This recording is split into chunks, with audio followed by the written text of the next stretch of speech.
the belief factor has already done its work. Because, and we've not said this before, we are so appreciating this important and leading edge question. When something occurs that causes a launching of desire, beliefs that are contrary to the laws and how they work cause a launching of desire to understand how the laws do work. And even though the new desire, which your inner being then embraces, was born from not understanding, out of the not understanding was born understanding that then you got to figure out how to understand. Because your inner being stands knowing your power and knowing your value and knowing a path that's going to be pleasing for you and is calling you constantly. So as your inner being is calling you, and because of what you believe you're not coming, your inner being calls you more and you still don't come, and your inner being calls you more and you still don't come, and eventually there is a sort of crisis of experience that causes you to ask for something that you could never have asked for before if that hadn't happened. And your inner being holds you now steady in that new place that a part of you in your humanness came to.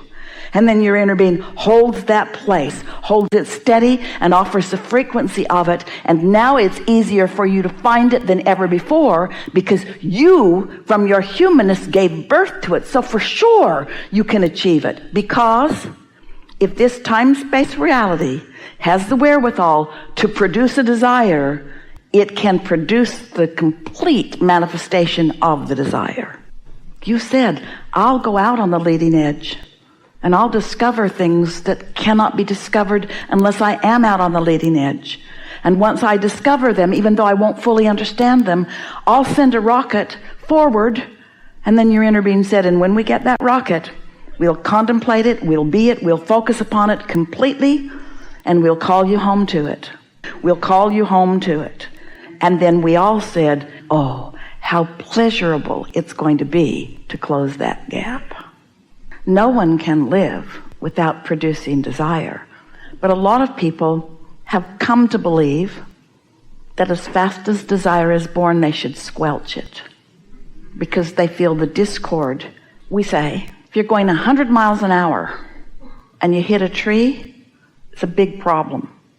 If you're going 5 miles an hour and you hit a tree, not such a big problem. So a lot of people say we should all go 5 miles an hour, because then when we hit a tree, it's not a big problem. But law of attraction won't let you keep your speed at 5 miles an hour. And don't you admit it's more fun to go faster?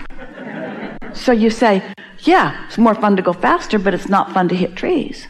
So we say, watch where you're going. Pay attention to those limiting beliefs.